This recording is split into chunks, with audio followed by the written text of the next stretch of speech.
Salut à tous, bienvenue sur l'Arène MMA. Aujourd'hui, podcast spécial débrief de Samouraï MMA, chapitre 10. On est juste devant la cage qui est en train d'être démontée.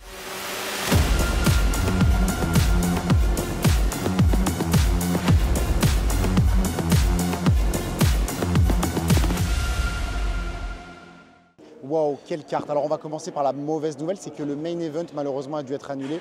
Frédéric Duprat était vraiment déçu que Jesse Arnett soit malade. Donc apparemment c'est une gastro. Tant pis, c'est des choses qui arrivent. Je vous invite à aller voir l'interview de Frédéric Duprat qu'on a faite où il s'exprime le cœur ouvert par rapport à ça et qui parle notamment de tous les sacrifices que font les combattants et à quel point c'est décevant finalement quand un combat est annulé. On va commencer avec donc le main event qui devait être un co-main event. Jonathan Ramsey contre Danny Mallet. Waouh! Danny Mallet met TKO Jonathan Ramsey au 4e round. Je ne m'y attendais absolument pas. Danny Mallet m'a surpris au niveau de sa défense de takedown. Jonathan Ramsey a réussi à amener Danny Mallet, je pense, une fois ou deux au sol. Danny s'est relevé et petit à petit, il a réussi à prendre l'ascendant en termes de striking et il a fini par battre par TKO Jonathan Ramsey.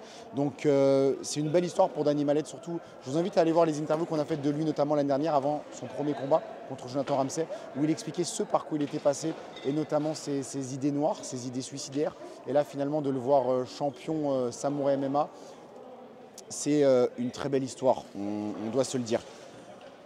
Tommy Morrison contre James Clark et Tommy a enfin un finish et est finalement champion de Samouraï MMA des 125 livres. Lui qui a commencé son premier combat pro à Samouraï MMA, victoire après victoire, il s'est rendu à son 7e combat pro et il a gagné contre James Clark.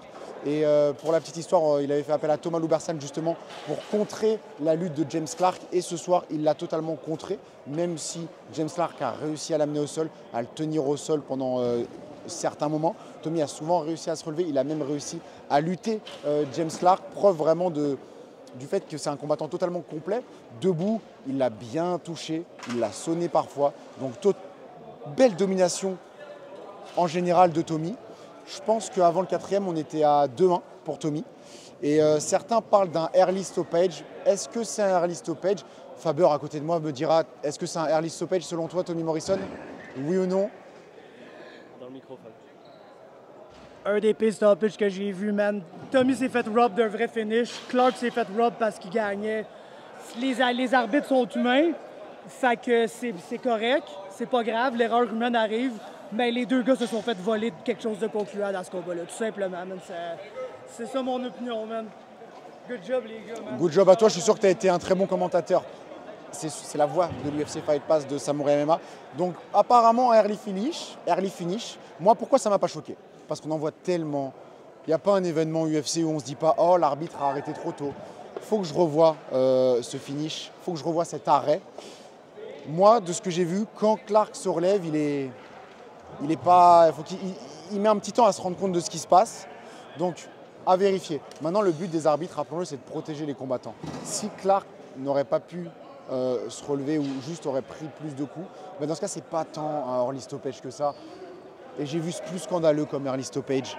Donc, en tout cas, ça n'enlève en aucun cas le mérite, selon moi, à Tommy Morrison, qui a eu le plus gros challenge de sa vie et qui finalement a eu le premier finish en professionnel.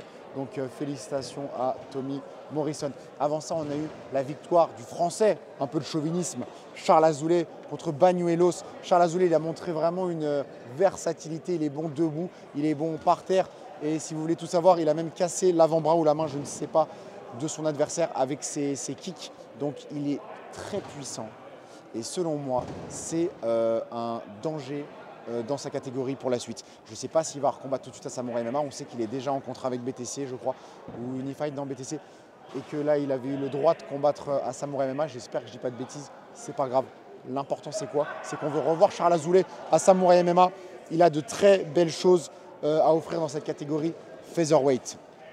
Al-Melik contre Majoric. Alors déjà, grosse victoire d'Alain Majoric qui a montré que sur 3 rounds, il était capable de maintenir un niveau, maintenir une pression et ne pas tomber dans quelconque précipitation. Grosse shadow quand même à Al-Melik qui a très bien paru, qui a très bien défendu les takedowns. Il avait beaucoup plus d'expérience que Majoric. Son expérience, on l'a ressenti, mais ça n'a pas empêché Alain Majoric de gagner. et de demander une ceinture. On fera un résumé plus concret, mais là c'est vraiment à chaud, débrief à chaud devant la cage. On en est où?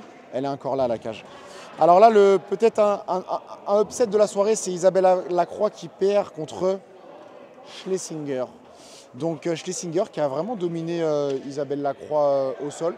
Franco Pana l'a interviewé. Je n'ai pas encore entendu ce qu'elle a dit, Schlesinger, mais apparemment, elle est haut gradée au sol. Donc je vous invite à écouter toutes les interviews d'après-combat qu'on a faites et qui ont été filmées par Raphaël Guédon, Raffarou, Production Rousse. Encore une fois, c'est lui là qui est derrière la caméra. Je ne sais pas quel mouvement il fait, mais je lui fais confiance. Il faut lui faire confiance. Vous lui faites confiance, je lui fais confiance. On lui fait tous confiance. Allez lui donner un peu de love sur les réseaux. Ou offrez-lui des chats, il adore les chats. Alors, Chaput contre Diaz. Grosse victoire d'Antoine Chaput. Tout le monde s'est dit Diaz, c'est qui? Dans le sens où il s'est fait dominer de A à Z. Mais maintenant, Chaput, il est arrivé sur lui comme un rouleau compresseur. Donc peut-être que Diaz, on pourrait découvrir qu'en fait, il n'est pas si mauvais que ça contre quelqu'un d'autre. Parce que Chaput, vraiment, il l'a totalement étouffé. Et moi, ce qui me marque avec Chaput, c'est sa force de frappe debout, ses points. On avait vu ses points déjà surpuissants face à Kevin Popovic-Bastien.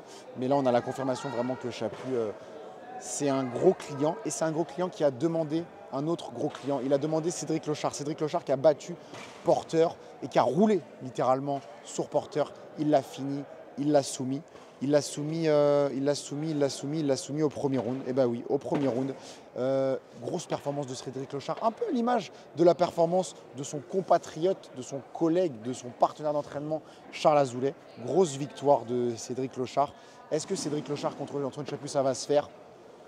Je ne sais pas parce que Cédric Lochard, malgré sa victoire à Samouraï MMA, il est sous contrat, si je ne me trompe pas, avec BTC, mais c'est peut-être Unified, je ne sais pas. Quoi qu'il arrive, Samouraï MMA est l'organisation numéro 1 au Canada. Je ne veux rien savoir sur ça, mais je suis prêt à débattre avec n'importe qui. Donc grosse victoire de Cédric Lochard qui a fait un gros statement, un vrai statement. Il a un niveau qui lui permet, selon moi, de pouvoir normal accepter un combat contre Antoine Chaput. Maintenant, si vous me demandez quel serait mon pronostic Cédric Lochard contre Antoine Chaput, ce serait un pronostic très difficile. Mais quoi qu'il arrive, je pense que ce sera un combat très serré. Et pour terminer, le combat d'ouverture, Salehzadeh et qui est Mostafa bat le français Amar Nessar. Un takedown des coudes, fin du combat. Franchement, gros client, monsieur Mostafa, gros client, grosse lutte. Franchement, c'est compliqué, c'est compliqué. Donc là, en termes de poids lourd, on a lui, on a Javad. On sait que les deux ne combattront jamais ensemble parce qu'ils sont compatriotes en plus d'être partenaires d'entraînement. Donc, quelle suite pour l'avenir des catégories poids lourds? C'est compliqué, il n'y a pas beaucoup de poids lourds au Québec ni au Canada. Il faut les faire venir de l'étranger. Donc on va voir où cette catégorie nous mène, mais c'est une catégorie qui est toujours excitante. Et enfin, malheureusement, le combat Isaac Blay contre Karim Eliane, qui était un des combats qui me hypait le plus, je vous l'avais dit en podcast, n'a pas eu lieu. On le savait. Isaac Blay a eu un gros staphylocoque. Donc voilà, énorme soirée de Samouraï MMA. Je suis encore sous le choc de la victoire de Dany Mallette contre Jonathan Ramsey. Petit message aux partisans de Dany Mallette, soyez un peu plus tranquilles les gars, tranquilles, c'est du MMA, ça sert à rien de s'énerver. C'était Lucas pour l'Arène MMA, ciao tout le monde.